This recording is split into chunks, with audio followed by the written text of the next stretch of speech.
जी sir. Pandey ji ये disconnect हो गया था हाँ, शायद, है ना? हाँ, ओके ओके। अभी ये अभी पार्टिसिपेंट्स होंगे। अभी मैं फिर से आपको होस्ट बना रहा हूँ। ओके ओके ओके, ठीक है ठीक है। और वो स्क्रीन शेयर का कर दीजिए। जी सर, नहीं करता, एक सेकंड।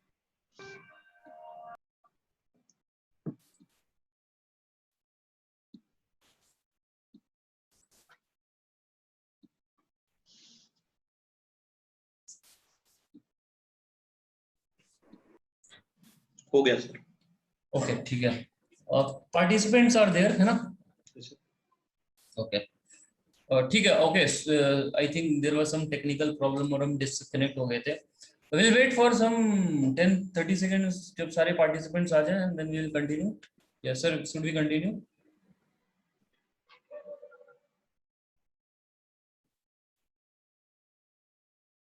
आपको वहां पे एक्सेप्ट करना पड़ेगा अगर कुछ पार्टिसिपेंट्स आएंगे। ओके ओके ओके, ठीक है।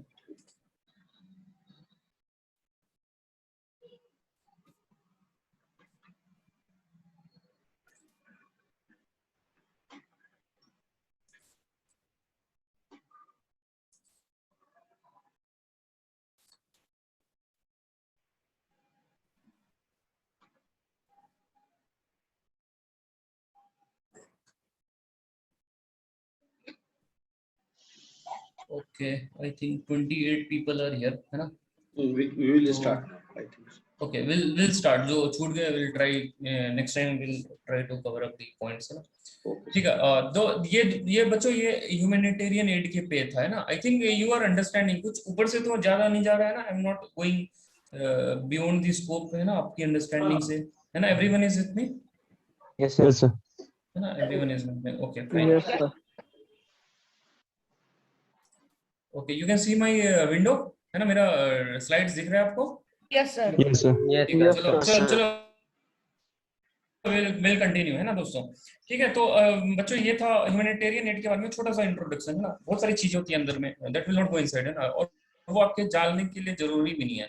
This just an overview. Basically मैं इन चीजों के बारे में बता रहा हूँ ताकि आपको रफ आइडिया लगे कि आपका इनर पोटेंशियल कैसे एक्सप्लोर होगा ना, आपको क्या मिलेगा। आई am not talking about arm forces. Arm forces को क्या मिलेगा इसकी बातें आज हम नहीं कर रहे हैं। आज हम बात कर रहे हैं कि अगर आप आओगे तो आपको क्या फायदा होगा, आपको क्या अचीव होगा ना, आपके टैलेंट्स कैसे निकल के बाहर आएंगे, आप क्या कर सकते हो अपनी लाइफ में ना। चलो will move to next slide. अभी जैसा कि मैंने डिस्कस किया, जो भी जिस भी फैमिली से बच्चे आर्म फोर्सेस में जाते हैं, मैं बताऊं, एक अलग सा रेस्पेक्ट जाग जाता है ना आपके परिवार में, आपके गांव में। बिकॉज आई थिंक किसी भी के भी पेरेंट्स हैं अभी आर्म फोर्सेस में, जितने अपने candidates, anyone serving in arm forces, relative हो या भाई हो बहन हो, कोई है? Yes sir. है ना? तो आई थिंक कितने लोग हैं? तो आई थिंक यस आप सर। लोगों को पता होगा ये बात, है ना? कि and the moment you become an officer in arm forces, है ना, अगर आप कैप्टन, लेफ्टिनेंट, मेजर के रैंक पे आर्म फोर्सेस में घुसते हो, तो आई एम टेलिंग यू कि वो सेटिस्फैक्शन, वो रेस्पेक्ट जो आपको, आपके पेरेंट्स को, है ना, आपके परिवार वालों को मिलता है, एंड देन दे वो आपसे उम्मीद भी करते हैं, ना, कि you are in an organisation जो कि करप्ट नहीं है, that is working for the welfare of the country. वो कंट्री की भलाई के लिए काम कर रहे हैं, है ना? एक ऐसे ऑर्गेनाइजेशन में आप काम कर रहे हो, आप मेहनत कर रहे हो, ऑब्वियसली आप अपना पूरा दिन, अपना पूरी ट्रेनिंग में आप उसी चीज के लिए काम कर रहे हो। तो that is the respect you get in the outer world. And मैं बता रहा हूँ, एक बार जब आप इस चीजों को क्लियर करोगे तो आपके पेरेंट्स, आपके साथ वाले, they will have a different perspective of, you know, आपका व्यू, आपको देखने का उनका व्यू पॉइंट, नजरिया पूरा चेंज हो जाएगा। और आप उस चीज पे खड़े भी उतरते हो। It is not a superficial thing, है ना? दिखावे वाली चीज नहीं है। Once you become an officer in arm forces, you are always an officer. ऐसा नहीं होता कि बाद में you are not an officer. जो रैंक अर्न करोगे, it will be with you till the time you leave this earth, है ना? जब तक आप इस धरती पे हो, the rank, the officer thing will always be with you. वो आपके साथ हमेशा रहेगा। तो दिस इज ऑल अबाउट कि ना आपको कितना रेस्पेक्ट मिलेगा आपको, तो that thing is unimaginable, that can not be imagined, है ना, वो चीजें आप इमेजिन नहीं कर सकते, and then you will feel those things, है ना, and it will give you immense pleasure, है ना, और and then you will work harder, है ना, ताकि आप लोगों की भावनाओं को, उनके इच्छाओं को पूरा कर सको, and then that will be the biggest motivation that you will continue working in the arm forces, है ना। आपको पता होगा कि आपके पीछे इतने सारे लोग जो आप पे डिपेंडेंट है ना। Will move to next, this was all about family life. This मैंने एक ह्यूमर के लिए एक फोटो डाल दिया सो दैट आप में थोड़ा फील गुड फैक्टर है ज्यादा, अगर हेवी हो गया हो तो। Family life is wonderful in arm forces, है ना। आई एम मैरिड, मेरा एक छोटा बच्चा भी है, एंड मे बी मेरी लाइफ थोड़ी सी डिफिकल्ट कभी होती होगी, वर्किंग शेड्यूल ज्यादा होता है, कभी कभी कम होता है, but I tell you the family are immensely satisfied with me, मेरी wife, my children, they get a lot of क्या बोलते हैं, सोशल गैदरिंग्स होती है हमारी, है ना, and they do have a secured environment, एक प्लेजेंट इन्वायरमेंट मिलता है हमें रहने को, इररेस्पेक्टिव ऑफ हमारा वर्क शेड्यूल कुछ भी हो। There are people when I am not at home, या फिर मैं किसी ड्यूटी के काम के लिए बाहर चले जाता हूं, देयर आर पीपल हियर जो कि मेरे फैमिली का देख रेख करते हैं ना, वो मेरे वाइफ को, मेरे बच्चों को, मेरे पेरेंट्स को देख रेख करने के लिए यहाँ पे एक बहुत अच्छा कम्युनिटी होता है ना, ऑफिसर्स का कम्युनिटी, चाहे वो जवानों का हो, उनका कम्युनिटी, वेलफेयर स्कीम्स होते हैं। तो इट इज नॉट दैट कि बाहर के वर्ल्ड में क्या होता है, एक अपार्टमेंट में दो जने रहते हैं लेकिन पता नहीं पड़ोसी का नाम क्या है ना, ये होता नहीं है। बट आर्म फोर्सेस में जब आप आओगे तो एक सिक्योर्ड इन्वायरमेंट में आप रहते हो, एक बाउंड्री वॉल के अंदर रहते हो, और अंदर में एक अच्छा इन्वायरमेंट होता है। आपकी फैमिली सिर्फ आप पे डिपेंडेंट नहीं होती, इट इज द आर्मी और it is the arm forces which is taking care of your family, है ना। तो इस चीज का थोड़ा सा हमें फायदा होता है, and this is one of the motivation that keeps you moving on. कोई भी डिफिकल्ट सिचुएशन हो, यू नो कि at the back of the day there are people who will take care of your family. So this is the highest motivation for me. If you frankly speak, tell me to speak, then this is the highest motivation, because मैं deployment में जाता हूँ and I know कि there are people who will take care of my wife, my kid, है ना, and when I come back तो they are satisfied, they are not at all in any way pressure कि husband was not there and all. So this is the best thing that you get in armed forces, a close environment में friendly people are there, and we in fact it is not just कि मेरे को मिल रहा है, I do also take care, मैं reciprocate उसी तरह से करता हूँ, my wife reciprocate in the same manner, है ना। हमें एक दूसरे को साथ में लेके चलते हैं और एक दूसरे का ध्यान रखते हैं। So this was all about family, है ना। लास्ट में बच्चों मैं आपसे क्वेश्चन पूछूंगा, अब जवाब देने की जरूरत नहीं है, आप फिर से सोचना एक बार बैठ के ना, शांत दिमाग से, जब आप ठंडे में बैठे हो, अकेले बैठे हो। हाँ बताओ सर। मेरा एक फ्रेंड ज्वाइन नहीं हो पा रहा। ओके या जस्ट एक मिनट 3 people वेटिंग, है ना। एडमिट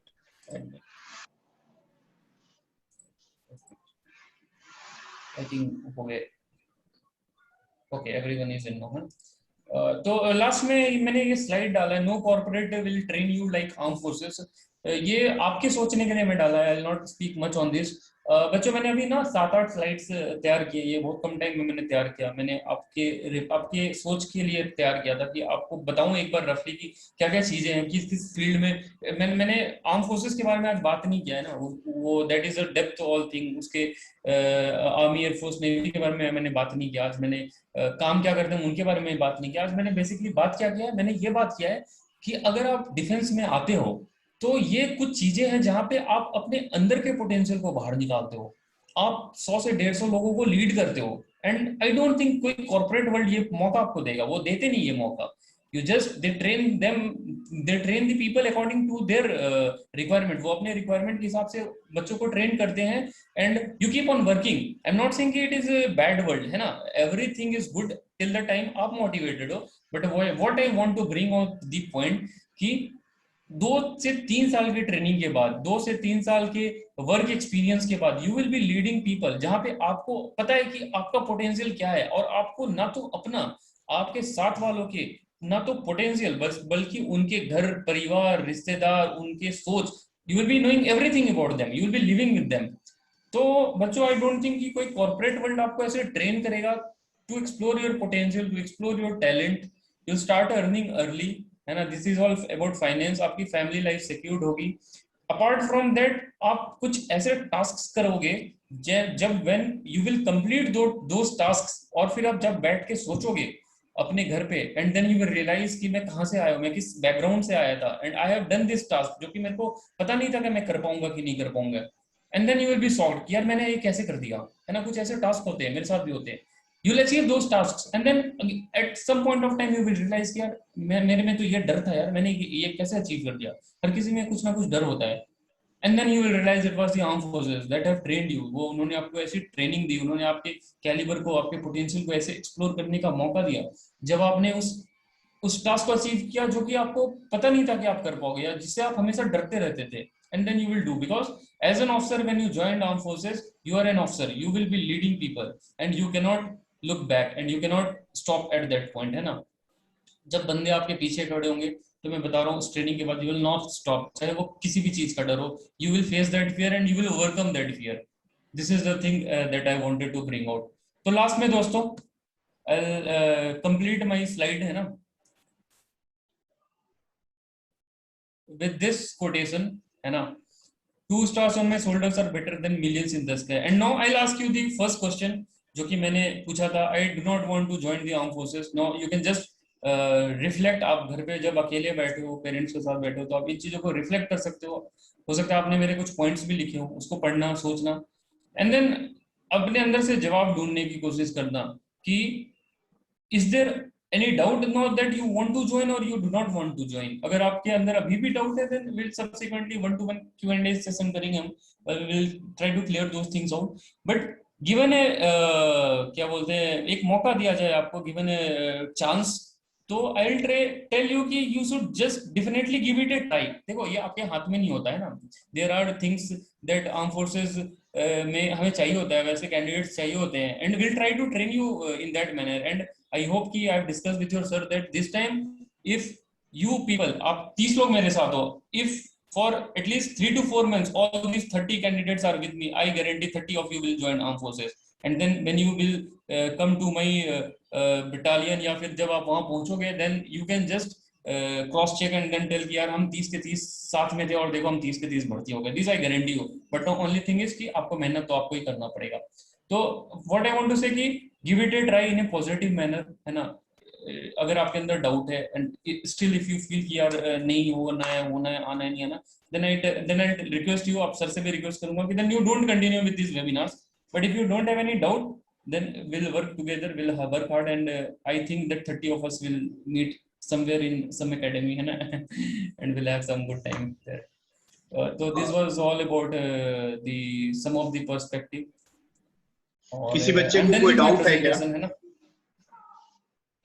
किसी बच्चे को कुछ पूछना है सर से? किसी बच्चे को कुछ पूछना है सर से? कोई डाउट? No, sir. सभी बच्चे क्लियर हैं about the defence? Yes, sir. Thank you sir, lot of thanks Sumit भाई। हाँ ठीक है, एक लास्ट चीज है कि just I want to ask the candidates की आई थिंक कुछ चीजें I try to bring out, तो I think at least 50% of the points आप लोगों ने कैरी ऑन किया होगा, है ना। या फिर आई ओवरशूटेड, मतलब I just need a feedback कि लोगों को समझ आया या आई ओवरशूटेड। क्या आप सभी लोग को समझ में आया क्या? सभी बच्चों को सर ने जो समझाने की कोशिश किया? Yes sir. अच्छी तरह, बहुत अच्छी तरह, या नॉर्मल? यस सर, अच्छी तरह, बहुत अच्छे से sir. Good. Excuse me, sir. हाँ बेटा। Sir, then how we will join armed force? वो डिस्कस करेंगे हम। I will discuss later. अब हम करेंगे कैसे करना है, क्या करना है, क्या मैं बताऊंगा इसके बाद बताऊंगा। ठीक है, हाँ बोलो बेटा। ठीक है। पीयूष बोलो। Sir next time 9 para SF पे डिस्कस करो सर। क्या क्या sir next time 9 para SF पे डिस्कस करने के लिए बोलो। 9 para 9 para is different web है क्या? ये क्या है sir? Commando 9 para will discuss, हम आर्मी में क्या क्या होते हैं।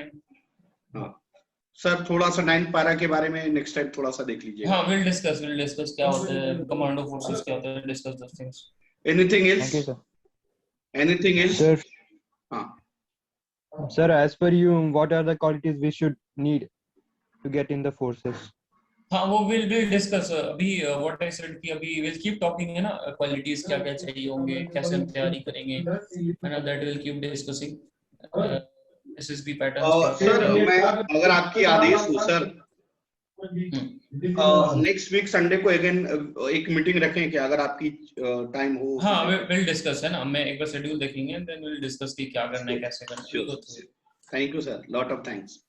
चलो ठीक है ठीक है, I am ending my meeting from my and, है ना, आप कंटिन्यू करिए सर, है ना। यस सर, आप मेरे को चलो होस्ट बना दीजिए प्लीज। Okay okay. जी sir, thank you sir, lot of thanks. बाद में बात करते हैं। ओके चलिए। हेलो बच्चों, very good evening. Good evening sir. चलिए स्टार्ट करते हैं। कुछ बच्चों का यह क्वेरीज था कि एनडी मतलब हम कैसे डिफेंस में जाएं। तो सी ऑन दी बेसिस ऑफ 11-12 ध्यान देना है। 11-12 में दो स्कोर्स होते हैं, दो चांसेस होते हैं, वैसे तो हैं 3 या 4 भी हैं, बट हम डिफेंस में जाना चाहते हैं ऑन द बेसिस ऑफ 11-12। तो हमें physics, chemistry, math, physics, chemistry, bio for girls and physics, chemistry, math, bio भी हो सकता है।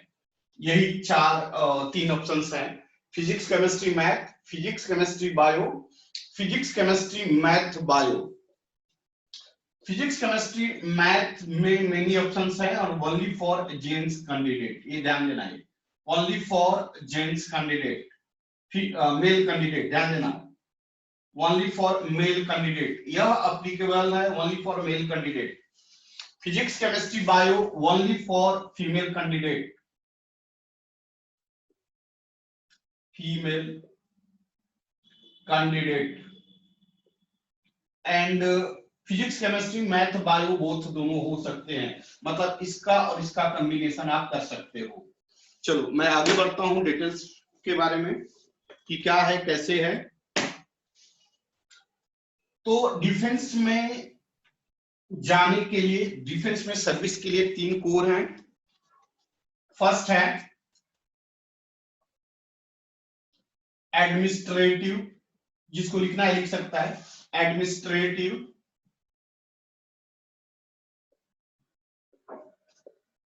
फ्लाइंग डिपार्टमेंट,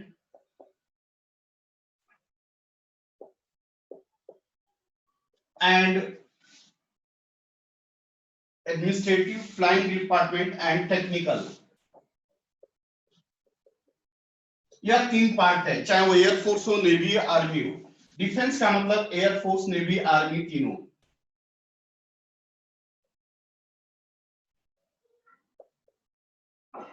यह तीनों में आप कहीं, यही 3 डिपार्टमेंट पे हैं जहां पे हम सर्व करते हैं। चलिए मैं रब करूं इसको। Yes. अब Yes, नेक्स्ट sir. पॉइंट आते हैं और ध्यान देना है। फर्स्ट ऑफ ऑल डिफेंस में जाने के लिए कुछ क्राइटेरिया है जो को आप ध्यान में रखना है। फर्स्ट क्राइटेरिया ये है कि 11th एंड 12th आपको बताया था अभी, फिजिक्स, केमिस्ट्री, मैथ होना चाहिए। मेल कैंडिडेट की अभी बात कर रहा हूं, फिर बाद में फीमेल कैंडिडेट की बात करूंगा। फिजिक्स, केमिस्ट्री, मैथ होना चाहिए। एज लिमिट 16.5 टू 19.5 के इन बिटवीन होना चाहिए, ध्यान देना, एज लिमिट। बच्चा 11-12 विद फिजिक्स, केमिस्ट्री, मैथ होना चाहिए, मिनिमम 60% मार्क्स होने चाहिए। एक केस में या मिनिमम 60% होने चाहिए, एक वर्ड और ध्यान दो, एक केस में मिनिमम 75% मार्क्स होने चाहिए फिजिक्स, केमिस्ट्री, मैथ में। एक केस में जिसका नाम है TES, इसके बारे में डिस्कस करेंगे बाद में। तो 60% मार्क्स होने चाहिए मिनिमम। एक सिंगल केस ऐसा भी है जिसमें 75% मिनिमम होना चाहिए, उसके बारे में डिस्कस करेंगे। चलिए आगे बढ़े। हाँ, gents candidate must be unmarried होने चाहिए, अनमैरिड होने चाहिए। चलिए अब आगे बढ़ते हैं।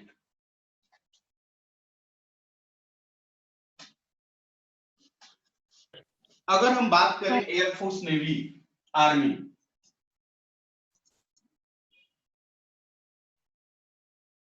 Navy, army. एक 11-12 बेसिस या अपीयरिंग ऑफ 11-12 से स्टार्ट होता है जिसका नाम है NDANA। NDANA या 11-12 बेसिस पे होता है या 12 अपीयरिंग पे आप भर सकते हैं क्राइटेरिया में। या एग्जाम्स जो होता है यूपीएससी लेती है। कौन लेती है? यूपीएससी एग्जाम लेती है। या एग्जाम जो होता है 1800 मार्क्स का होता है। 1800 मार्क्स। 1800 मार्क्स जो होता है वो दो पार्ट में डिस्ट्रीब्यूटेड होता है। एक पार्ट होता है रिटन एग्जाम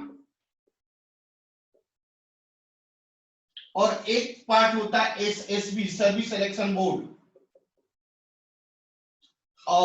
आप इंटरव्यू भी इसको कर सकते हो।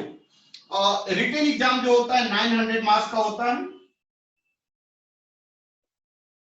एंड एसएसबी एग्जाम्स भी 900 मार्क्स का होता है।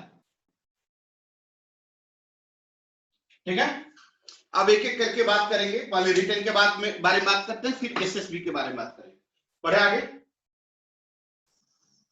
Yes, sir. Yes, sir. NDA exams are applicable only for male candidate. अभी अप टू टिल की बात कर रहा हूं, अभी तक। फ्यूचर में फीमेल सर ने भी डिस्कस किया और आपको बताया कि एनडीए में लड़कियों के लिए लाने की बातें चल रही हैं, लेकिन अभी तक कुछ डिसीजन नहीं आया है।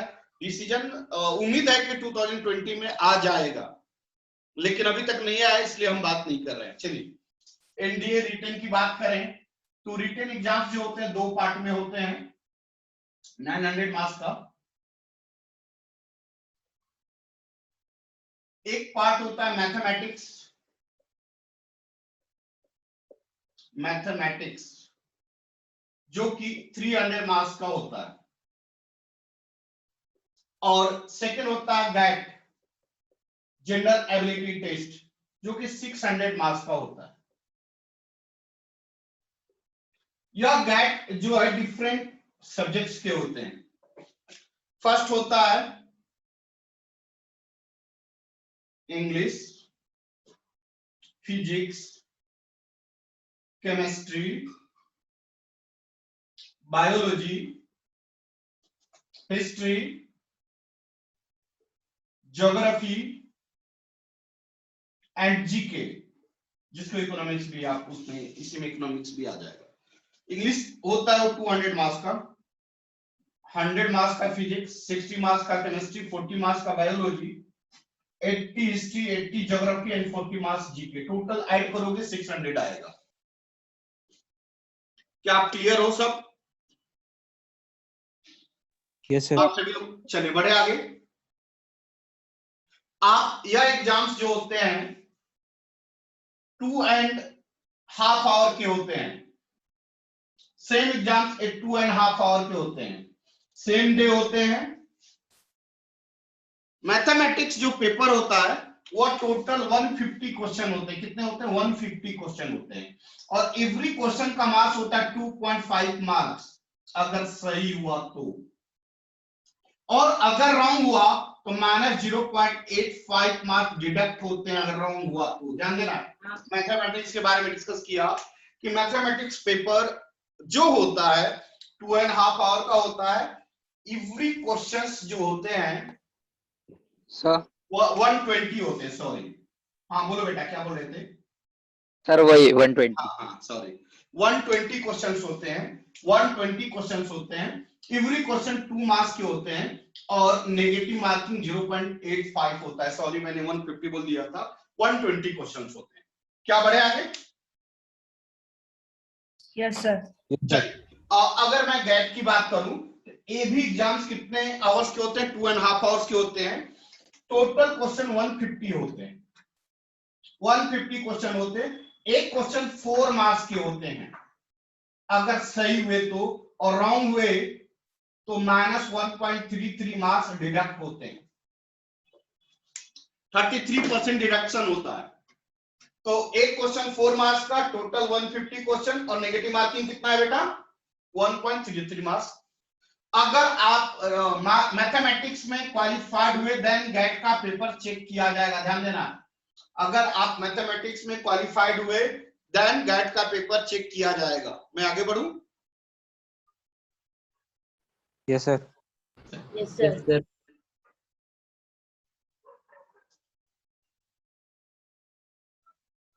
देन आफ्टर आपका एसएसबी होता है, अगर आप रिटन क्वालिफाइड कर गए then SSB service selection board.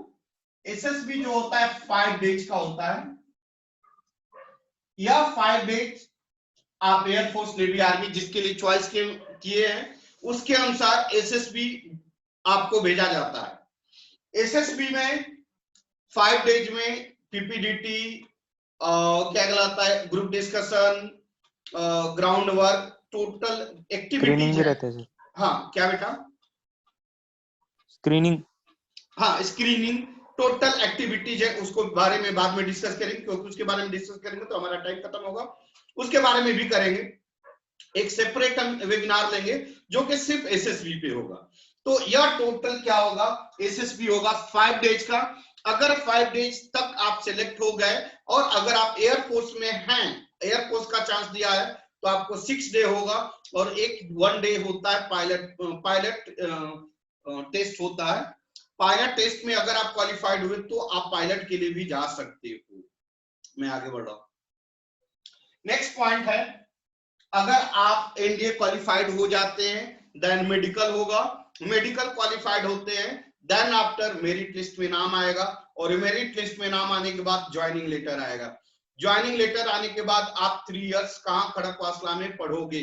पढ़ने के दरमियान आपको एवरी मंथ में नियरली 22,000 समथिंग रुपीज मिलते हैं पर मंथ पढ़ने के लिए। लेकिन कब मिलते हैं, अगर आपका 75% एवरी सेमेस्टर में मार्क्स रहता है तो।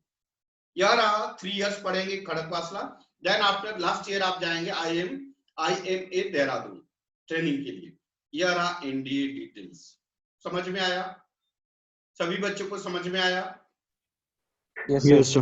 क्या मैं आगे बढ़ूं? Yes, sir. नेक्स्ट है Yes, sir. TES, technical entry scheme. यह सिर्फ आर्मी के लिए, ध्यान देना, ये सिर्फ आर्मी के लिए है। यह एग्जाम, इसके लिए कोई रिटन एग्जाम नहीं होता है, रिटन एग्जाम नहीं होता है, रिटन एग्जाम नहीं कंडक्ट किया जाता है।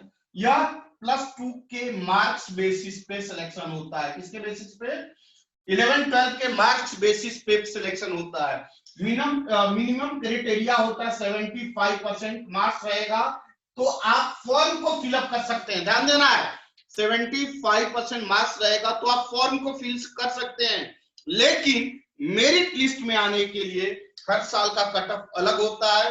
लास्ट ईयर का कट ऑफ गया था 87.67%। मिनिमम जिस बच्चे का 87.67% से ऊपर मार्क्स रहा उसको एसएसबी के लिए बुलाया गया। लेकिन इस साल 2021 की बात करें, 80% कट ऑफ गया है। कितना? 80% आ गया है। एसएसबी का कॉल लेटर आ गया है, टीएस के एसएसबी का कॉल लेटर बच्चों का आ गया है। तो 80% या उससे 80% से ऊपर बच्चे का है तो आपको डायरेक्ट एसएसबी के लिए बुलाता है।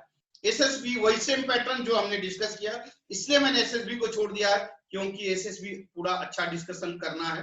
अगर पूरा, क्योंकि बच्चों को पता नहीं रहता कि एसएसबी में क्या क्या होता है, कैसे होता है, उसका क्या प्रोसेस है, क्योंकि एसएसबी बहुत ज्यादा मायने रखता है। रिटन तो कर आप मेहनत करके कर लोगे, लेकिन एसएसबी जब सबसे ज्यादा मायने रखता है। टीईएस, अगर आपका सिलेक्शन होता है टीईएस में थ्रू द एसएसबी, क्योंकि इसमें रिटन नहीं होता है, यह सिर्फ मार्क्स बेसिस पे ही होता है। इसका मतलब अगर आपको एनडीए में जाना है, एक बात और, एनडीए हर साल एवरी ईयर 2 टाइम्स फॉर्म निकलता है। एक बार नियरली फेब मंथ में, मतलब एग्जाम होता है अप्रैल में, और सेकंड टाइम सितंबर में एग्जाम होता है। Same thing happens with the TES, यह साल में 2 बार निकलता है। एक बार फेब में जो कि अभी सिलेक्शन प्रोसेस स्टार्ट हो गया है, और नेक्स्ट टाइम अगस्त सितंबर में होता है। तो यह टीईएस के लिए आपको 2 टाइम, मतलब अगर आपका 12th क्लास में, अगर आपका 12th क्लास में 90% या उससे मार्क्स ज्यादा रहा तो आप 2 एग्जाम दे सकते हो, एक एनडीए और दूसरा टीईएस। दोनों में कॉमन क्या है? एनडीए में रिटन और एसएसबी दोनों देना पड़ेगा, लेकिन टीईएस में सिर्फ एसएसबी ही देना है। टीईएस में पढ़ने के लिए every week 8,200 near every week आपको रुपीज पैसे मिलते हैं। In the case of 75% marks in every semester. क्या मैं आगे बढ़ूं? सिर्फ जेन्स कैंडिडेट के लिए Yes, sir. एप्लीकेबल है। टाइम कम बचा है, मैं आगे बढ़ता हूं। नेक्स्ट है बच्चियों के लिए एक बार बात कर लूं, MNS maritime nursing university, sorry military nursing university service, military nursing service. यह एग्जाम एवरी ईयर 12 अप्रैल सिर्फ गर्ल्स कैंडिडेट के लिए, किसके लिए है? गर्ल्स कैंडिडेट के लिए है। जो बच्चियां क्या क्या लिए है, फिजिक्स केमिस्ट्री बायोलॉजी है, वही ले सकते हैं, plus English. Physics chemistry bio plus English होगा, वही बच्चियां यह एग्जाम दे सकती हैं। यह एग्जाम जो होता है एवरी ईयर 12 अप्रैल पे भी आप दे सकते हैं। एज लिमिट है 17 टू 19 के बीच में है। एज लिमिट में थोड़ा सा भूल रहा हूं, एज लिमिट कुछ मैं भूल रहा हूं, देखना पड़ेगा मुझे। अच्छा, मिलिट्री नर्सिंग सर्विस में क्या होता है, इसका एग्जाम जो लेता है AFMC लेता है, AFMC पुणे वही एग्जाम लेता है।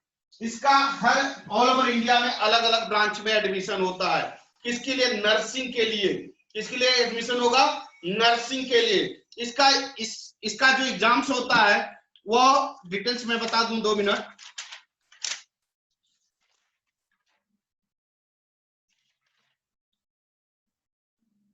एग्जाम पैटर्न 180 क्वेश्चन रहते हैं। कितने क्वेश्चन रहेंगे? 180 क्वेश्चन होते हैं। 180 क्वेश्चन कैसे होते हैं उसके बारे में भी डिटेल्स जान जाइए। 180 क्वेश्चन जो होते हैं 90 मिनट्स में आपको यह एग्जाम देना होता है। यह 180 क्वेश्चन होते हैं, 90 मिनट्स में आपको एग्जाम देना होता है। 180 कैसे होते हैं मैं बता दूं, रब करूं? Yes sir. चलिए, बच्चियां सिर्फ बच्चों के लिए है।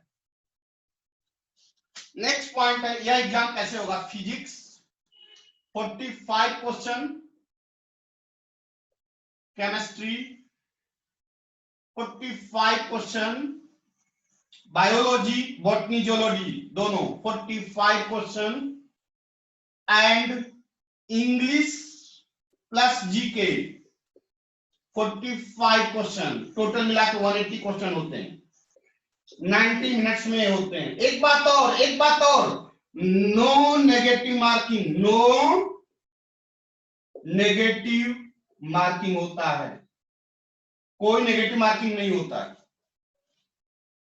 नो नेगेटिव मार्किंग होता है।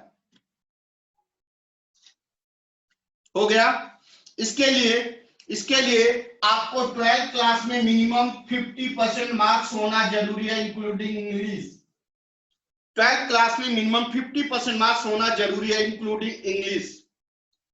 ये बात ध्यान देना है। हो गया।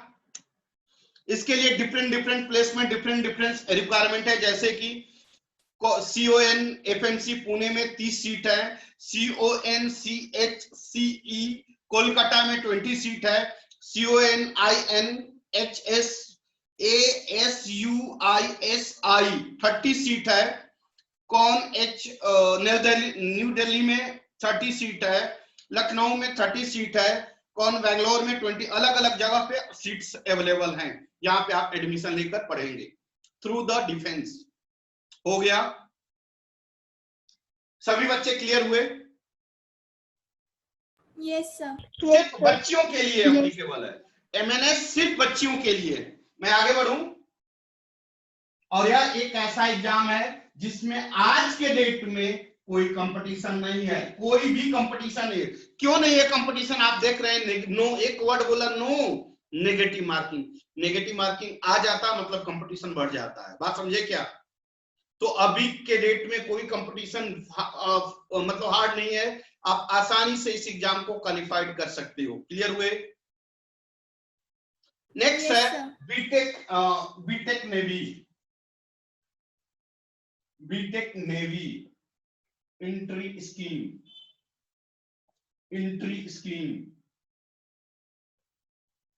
बीटेक नेवी एंट्री स्कीम, यह जो बच्चे जेई मेन, ध्यान देना, इसका सिलेक्शन जेई मेन के थ्रू होता है। किसके थ्रू होता है? जेई मेन के रैंक के थ्रू होता है। जेई मेन का रैंक के थ्रू सिलेक्शन होता है। जिस बच्चे का 10,000 रैंक से लेकर 80,000 रैंक के बीच में होता है, उस बच्चे का सिलेक्शन होता है। मेरिट लिस्ट अलग अलग रैंक पे आता है।